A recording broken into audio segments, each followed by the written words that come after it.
I used to think there was always more time, that whatever I left undone today would still be waiting for me tomorrow. My name is Harry, and I'm 88 years old, and now I sit here in a quiet room that feels much larger than it used to, wondering how many things I quietly let slip away because I believed time would always be kind. When you're young, later feels like a promise.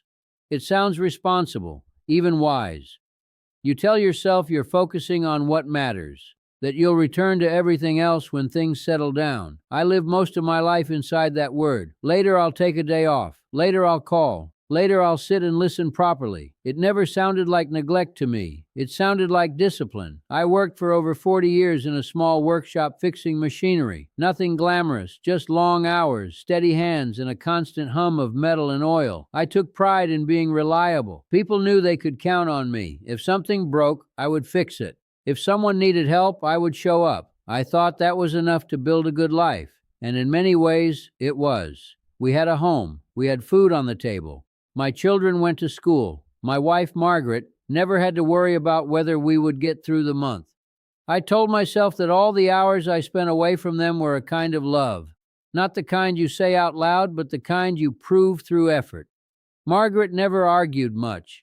That's something I only truly noticed after she was gone.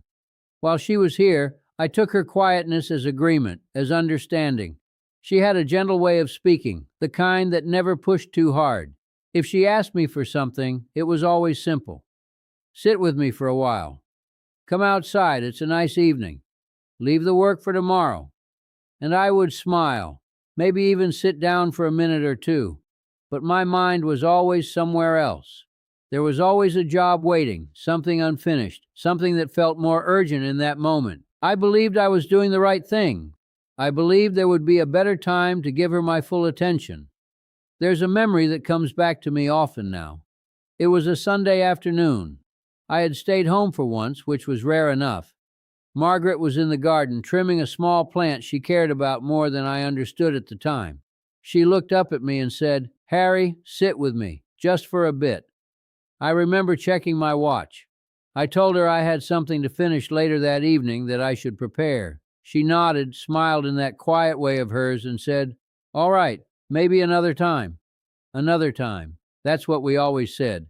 I didn't sit down that day. I went inside, picked up my tools, and spent the afternoon doing something I can't even remember now. Whatever it was, it didn't last. It didn't stay.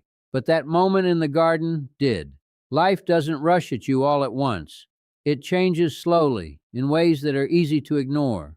The children grew older. They became busy with their own lives. Conversations at the dinner table became shorter, then less frequent, and eventually disappeared altogether. I told myself this was natural. Children leave, they build their own families. That's how it's supposed to be. What I didn't notice was how I had already drifted away long before they physically left. I had missed the small chances to really know them. The moments when they wanted to talk, not about school or responsibilities, but about their thoughts, their worries, their little dreams that don't seem important until they're gone.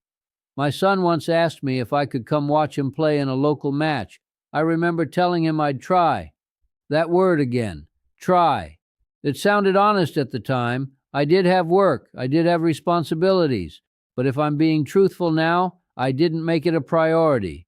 I assumed there would be other matches, other chances. There weren't, at least not in the way that mattered. He stopped asking after a while. Not out of anger, just quiet acceptance. And I didn't notice that change until much later. Margaret fell ill in her 70s. It wasn't sudden. It was the kind of illness that creeps in, slowly taking pieces of a person until you realize they're not quite the same anymore. During those months, I was there more often. I sat with her, held her hand, listened to her stories. But even then, there was a part of me that believed this was temporary, that once she recovered, we would have all the time in the world to do things properly. One evening, she looked at me and said, "You're here now, but you were always somewhere else before." There was no anger in her voice. That's what made it harder to hear. It was just a simple observation, spoken like a fact she had accepted long ago. I wanted to explain myself. I wanted to tell her I did everything for us, for our family. But the words didn't come out the way I expected. Because sitting there, holding her hand, I realized something I had avoided for years. Being present later doesn't replace being absent before. She passed away quietly.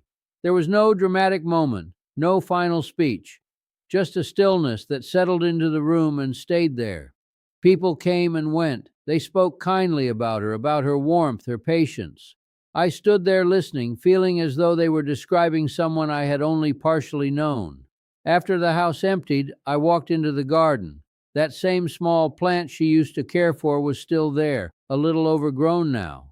I stood beside it and thought about that Sunday afternoon, about how simple it would have been to sit down, about how much I would give now to return to that one moment. But time doesn't move backward. It doesn't offer revisions. In the years since, I've had a lot of quiet days. Too many, perhaps. At first, I tried to fill them the way I always had, with tasks, with routines.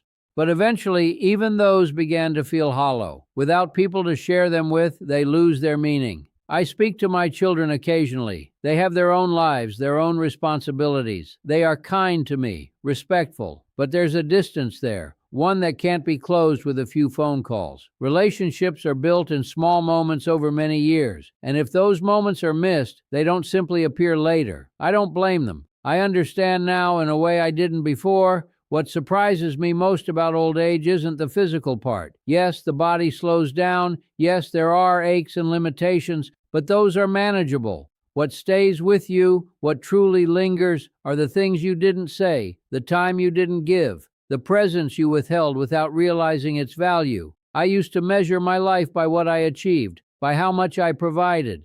Now I measure it by something much quieter, by the moments I shared and the ones I didn't. There's a kind of clarity that comes with this stage of life. It's not dramatic. It doesn't arrive all at once. It settles in slowly, like the evening light fading from a room. You start to see things as they were, not as you told yourself they were. I see now that love isn't only in the big sacrifices, it's in the small choices. Sitting down when someone asks you to. Listening without thinking about what comes next. Being there fully, even when there are other things pulling at your attention. Those small moments don't feel important when they're happening. That's why they're so easy to ignore. But they are the ones that remain. If I could speak to my younger self, I wouldn't tell him to work less or to abandon his responsibilities. Life requires effort. It requires commitment. But I would tell him this: don't confuse urgency with importance. Not everything that feels pressing is meaningful. And not everything meaningful announces itself loudly. Some of the most important moments in your life will arrive quietly, asking for nothing more than your presence. Now, when I sit by the window in the mornings, I watch people passing by. Some of them are in a hurry, moving with that same sense of purpose I used to carry. I wonder what they're postponing, what they believe will still be there later. I don't judge them. I understand them. I was them. But I also wish I could stop them, just for a moment, and tell them what I've learned. Not in a way that feels like advice, but in a way that feels like truth. You don't always get another chance. You don't always have time to fix everything. Sometimes the only chance you have is the one in front of you. And if you let it pass, it becomes something you carry with you, quietly, for the rest of your life. I believed I had more time. I believed I could return to all the things I set aside and make them right. I was wrong. And if you're listening to me now, sitting somewhere in your own life, with your own responsibilities and distractions, I hope you understand something I learned too late.